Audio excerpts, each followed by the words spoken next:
Hello बच्चों, let's read the question. The question says that evaluate the following limit and the given limit is limit x tends to 0 cot x minus cosec x upon x. इस question में limit x tends to 0 cot x minus cosec x upon x की value निकालनी है। बहुत ही simple सा question है। पहले हम की कॉन्सेप्ट लिख लेते हैं। की कॉन्सेप्ट तो लिमिट में वेरिएबल जिस भी वैल्यू को टेंड करता है, अगर उस वैल्यू को उस फंक्शन में जिस फंक्शन पर लिमिट अप्लाई हो रहा है उस फंक्शन में पुट करने पे अगर कोई इनडिटरमिनेट फॉर्म आता है तो वैसे केस में हमारे पास बहुत सारे डिफरेंट मेथड्स होते हैं लिमिट को इवेल्युएट करने के, जैसे factorisation method, rationalisation method by using standard limits and etcetera. दूसरा, अगर कोई इनडिटरमिनेट फॉर्म ना आए और अगर कोई फिक्स्ड रियल नंबर आ जाए तो वो फिक्स्ड रियल नंबर ही हमारा आंसर हो जाता है। तो पहले हमको देखना पड़ेगा कि 7 इनडिटरमिनेट फॉर्म्स होते कौन कौन से हैं। 7 इनडिटरमिनेट फॉर्म्स वो होते हैं 0 upon 0, infinite upon infinite, then infinite minus infinite, 0 into infinite, 1 to the power infinite, infinite to the power 0 and 0 to the power 0. Second, limit x tends to 0 tan x upon x की value 1 के equal होती है and एक formula होता है 1 minus cos 2 theta is equal to 2 sine square theta. तो इन तीनों की कॉन्सेप्ट्स को ध्यान में रख के इस क्वेश्चन को सॉल्व कर लेते हैं।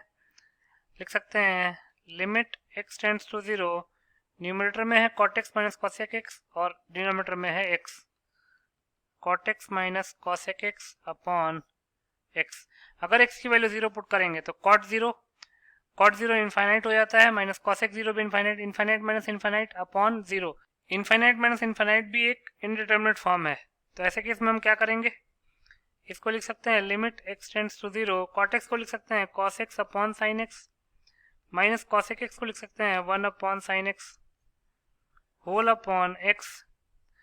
तो फर्दर सिंप्लीफाई करेंगे तो जगह limit x tends to 0 sine x का एलसीएम ले लेंगे और साइन एक्स को x से मल्टीप्लाई कर देंगे तो जगह cos x minus 1 upon x sine x. तो इसको लिख सकते हैं limit x tends to 0, cos x minus 1 को लिख सकते हैं minus times 1 minus cos x upon x sine x. तो ये जगह limit x tends to 0 minus 1 minus cos x को लिख सकते हैं 2 sine square x upon 2 upon x sine x. Further simplify करते हैं जगह limit x tends to 0 minus 2 times sine square x upon 2 whole upon x into sine x को लिख सकते हैं 2 sine x upon 2 into cos x upon 2। अब क्या क्या कैंसिल आउट हो रहा है उसको कैंसिल आउट कर देते हैं। 2 से माइनस 2 माइनस 1 टाइम्स में कैंसिल आउट हो जाएगा, एक साइन एक्स अपॉन 2 एक साइन एक्स अपॉन 2 से कैंसिल आउट हो जाएगा। तो बचेगा क्या, limit x tends to 0 minus sine x upon 2 whole upon cos x upon 2 into x.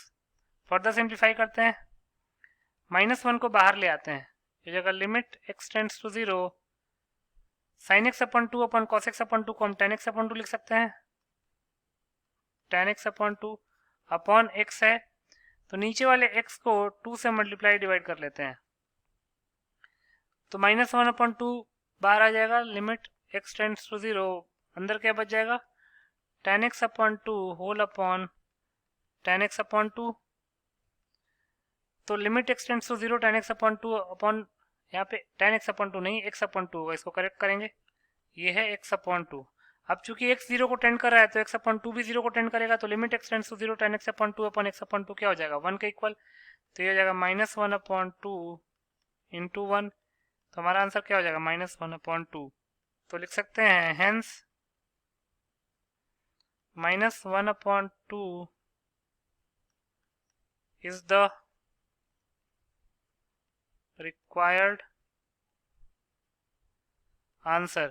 So minus 1 upon 2 will be your final answer. I hope you understood it well. Best of luck.